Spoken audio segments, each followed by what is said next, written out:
Hello and welcome to the MSU Wealth Management Association podcast.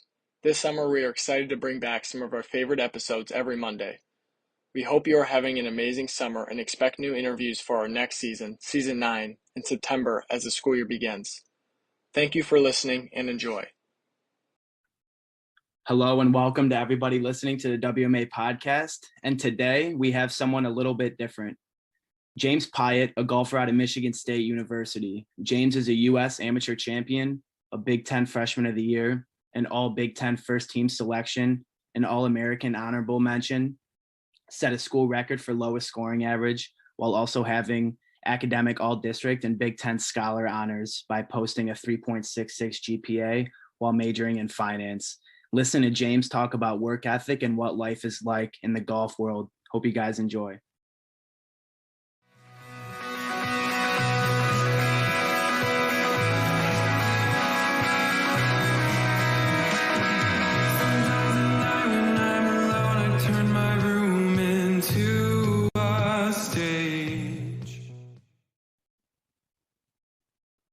All right, thank you to everybody listening to the podcast. We have James Piot here. James, thanks for being on the podcast, brother. Yeah, thanks for having me. I appreciate you guys having me on. So could you kind of give the people listening just a little bit of background about yourself and how golf kind of has impacted your life? Yeah, absolutely. So I'm a fifth-year senior from Canton, Michigan, and currently a varsity golfer at Michigan State.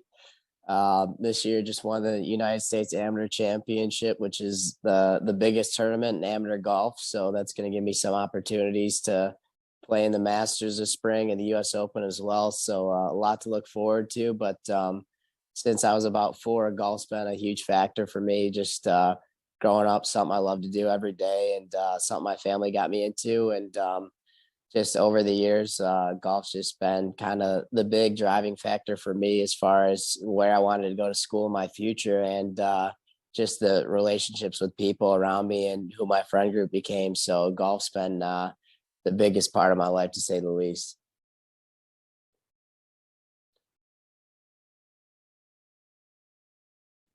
Yes, sir. Absolutely. So could you kind of tell us the big differences, kind of when it clicked for you, when you realized it was more of a reality and not really a dream anymore, kind of like the defining moment in your golf career and, kind of comparing your career at Catholic Central and then going into MSU? Yeah, I mean, for me, obviously, it's always been a dream to play professionally. That's been the goal since day one. As soon as I picked up a club, I'm like, this is what I want to do. But just getting to Catholic Central as a freshman, I was the one guy on the team, and was all-state super team 4 years in a row at Catholic Central. So for me, it was just building off of every year, just kept getting better and better. And going into Michigan State, I was like, you know what, this is what I want to do, obviously, but just the same mentality. Let's just keep getting better every year. And for me, it really clicked.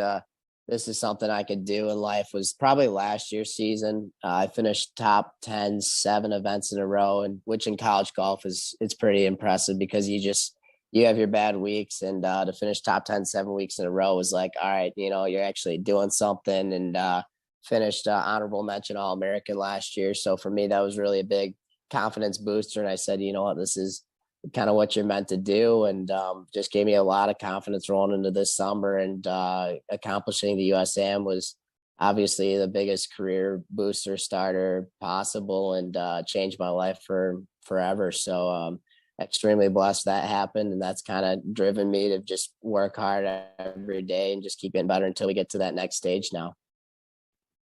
Absolutely. So did you ever think, your late years at CC and then maybe even freshman, sophomore year at State, like where you would be, where you are right now? I mean, did you ever see that happening?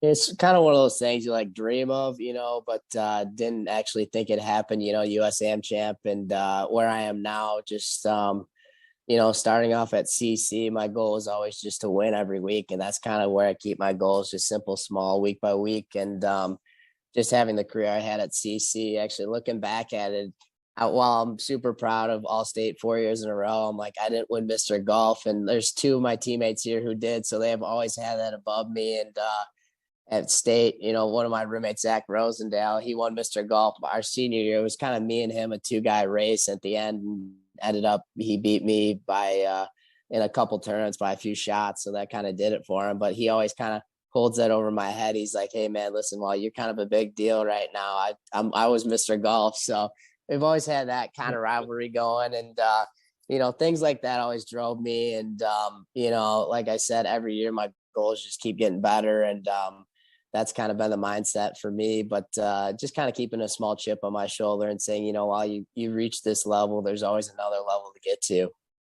Yeah, dude, absolutely. That's funny. I'd be definitely holding that over your head if I was him. So, kind of going back to your point of, just getting better every day. So, most viewers, I guess, at golf don't really realize, how much time and preparation that golfers actually put in, because it's truly a game of perfection. So could you kind of describe your work ethic and your day-to-day, and, maybe how other golfers compare to, your practice techniques, and how much time actually goes into practice, and what that day kind of looks like? Yeah, absolutely. I mean, right now being in school, the time obviously changes a little bit. You got to do some classwork, as much as, I'm worried about the future. You got to get that degree first, make mom happy. But, the average day for me, waking up 7, 8 a.m., something like that. And we'll usually have team workouts in the morning. If we don't, I'm doing something on my own, and just, hour in the gym. A lot of it's more not necessarily hitting the bench press and trying to look swole, but it's a lot of functional movement stuff. So a lot of, I would say just stretching, but moving weights where you're single arm, stuff like that, where you're trying to involve as much muscle groups as possible. And that's something kind of DeChambeau focuses on too. Obviously, a lot of people know that name now. He's the long ball hitter on tour. So it's kind of interesting that, fitness is now such a huge factor in golf, where, you look at back in the day, guys like John Daly, they'd be out there, smoking a cigarette, having a Diet Coke. You don't see too many guys like that nowadays. But so the gym, obviously a good start to the day. And then from there, usually class now, a couple hours, do a little homework, and then get to the facility around 1 or 2. And then from there, I'm just, so I'll, putt for about an hour, hour and a half, chip, same thing. And then the nice part is we got a TrackMan room. Pretty much if you go to golf simulators, for anyone listening, it's the equivalent of that, but it just gives you more in-depth stats as far as club head speed, like your face angle, super into it stats that probably a few people might know what I'm talking about, but it's just the stuff we look at, and just checking my swing on video. I kind of just hit balls pretty much until I feel like I'm in a good spot that day. But that could be anywhere from, an hour to a few hours. So it's a long day of practice, especially this time of year where it's, it's cold out. So you're not really going outside as much. It's a little different than my summer days. Summer, I'm pretty much waking up, crack of dawn, getting to the gym 6:30, and then staying out there till 7 or 8 at night. It's just something I love to do, and it's kind of a standard. It's a job, really, is how I see it. It's anything else in life. You got to be, consistent. That's the big key to getting better at anything. And it's whether it's school or your career in finance, anything like that. Consistency is the key. So for golf, it's a lot of repetitive action, and it could definitely wear you out, but it's something, I love to do. And just waking up every day, I'm like, hey, let's get after it, and just reach that next level. Cause no matter how good you are, I mean, even if you look at Tiger Woods in his prime, he was hungry. He always wanted to get better. And it's one of the games that no matter how great you get, there's always another level you can get to. And there's no such thing as a perfect day. You don't see guys going out and shooting 54 on tour. It's just never been done. So it's one of those things where you can always improve. And that's a big mentality in life that I keep. And just kind of consistency and staying focused on the future.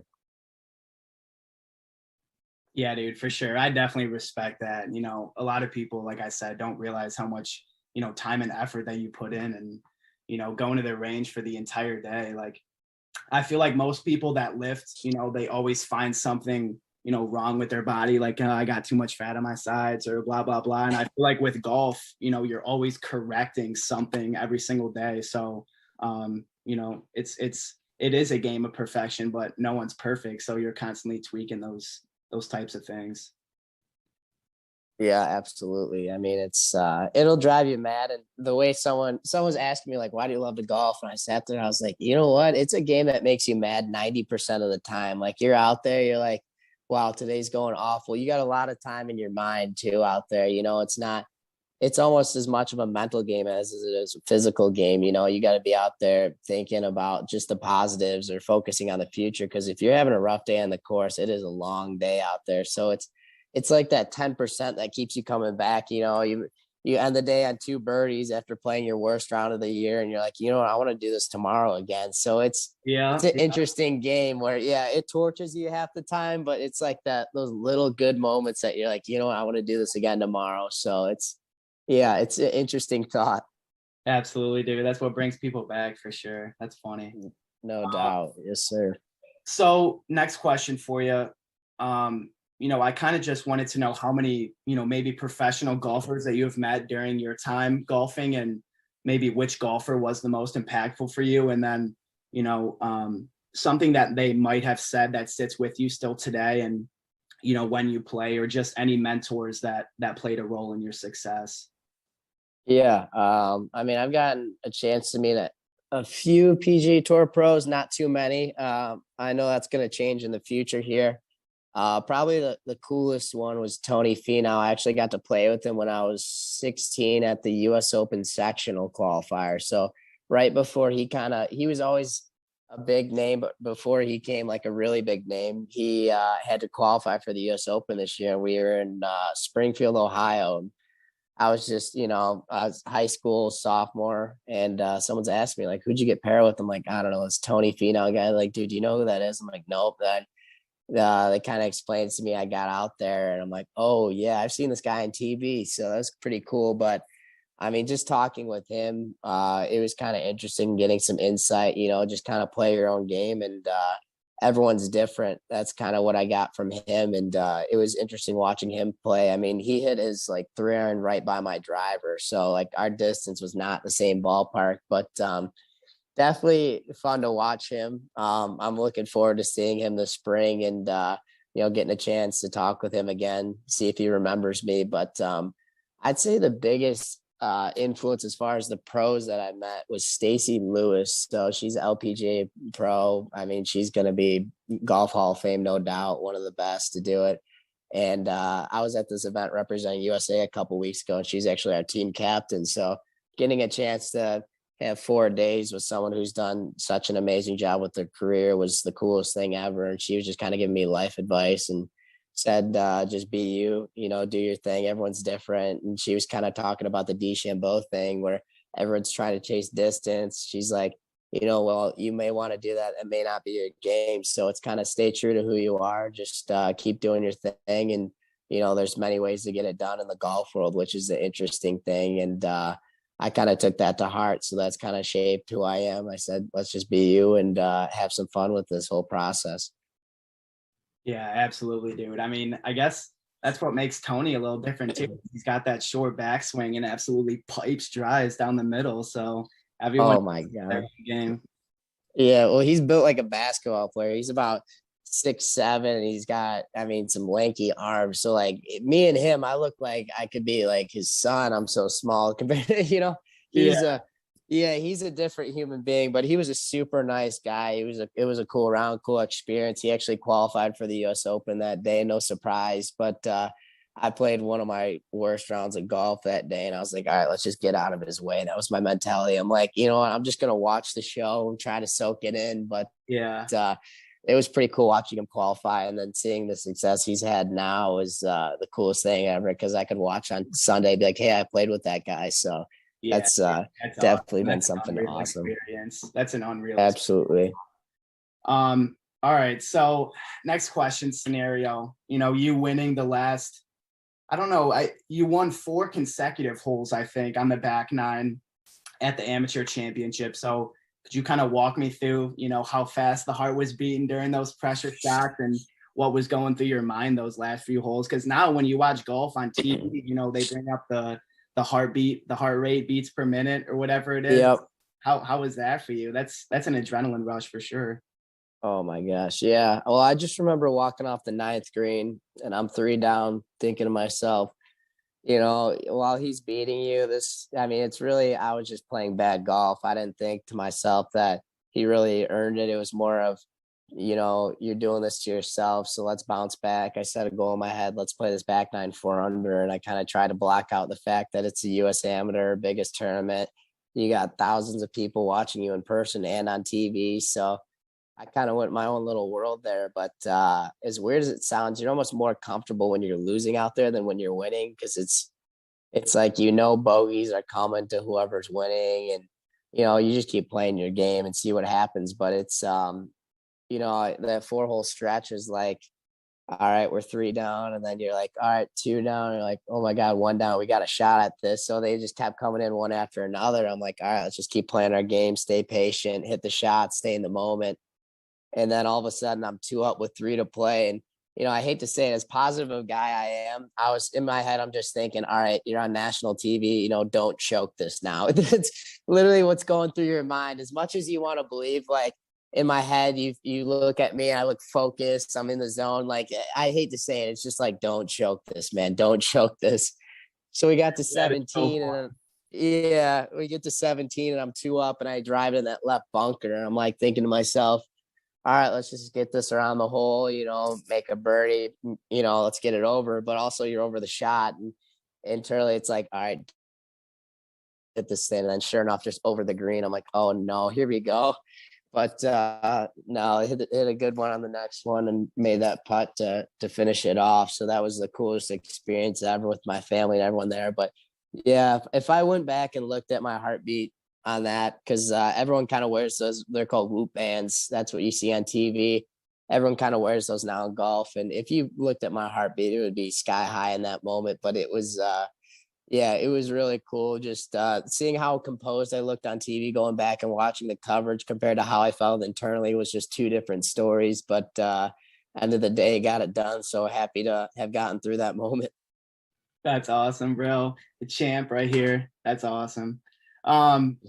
Yeah, dude. I mean, I'm telling you, from the weekend golfers experience, people, catching up to you that are playing behind, watching you on the tee box. Most weekend golfers are shaking their drive with with people watching that aren't in their group. So yeah, it's gonna be interesting. Come springtime, first tee of Augusta, I'm gonna be with Hideki, so I'll be teeing off with a former champion. So we're gonna have a gallery around us, and that's probably gonna be my thought too. It's like, all right, let's just get this off the first tee. Let's not top it or anything. So unreal. Yeah, we'll see.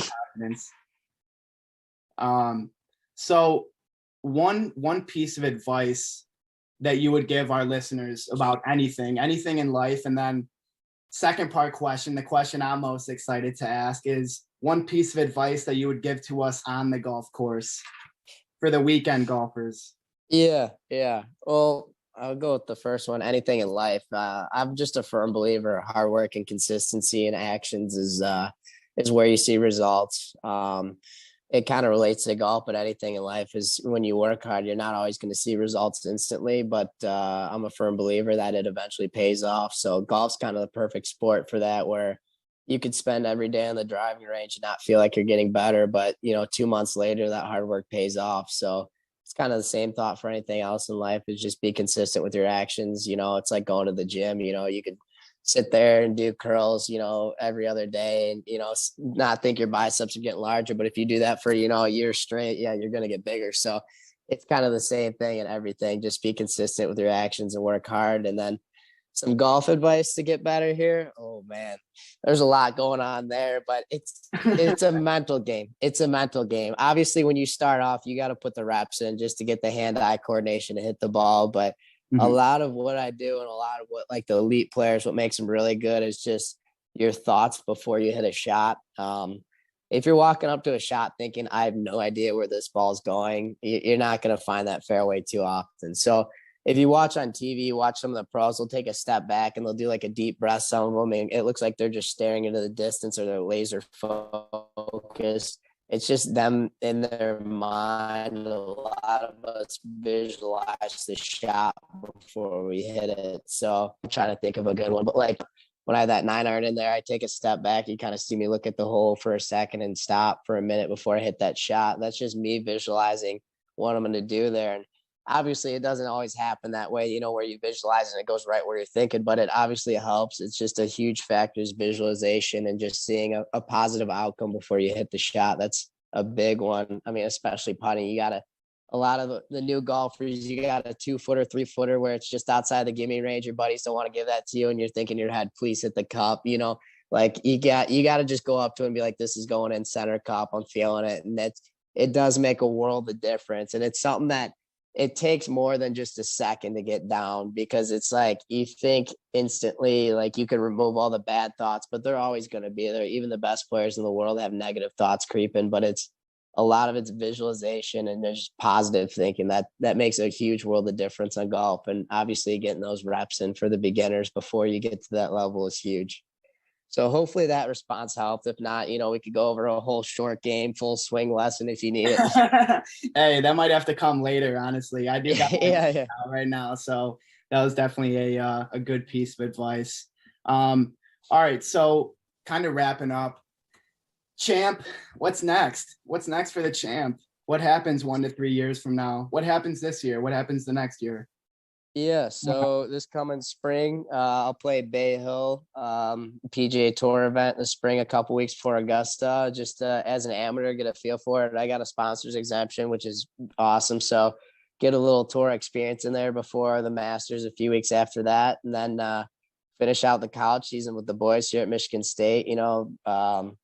Just love being a Spartan and representing the university. So we actually have a really good team this year. We're top 35 in the nation. So hopefully make a postseason run, make it to nationals and see what we can do. But until then, just keep getting better. And then after this college season's over, we're turning pro, and hopefully see everyone at some PGA Tour events supporting this summer, but get a good amount of sponsor exemptions and starts, and that's kind of the plan. So hopefully just keep it going and make a career out of playing golf.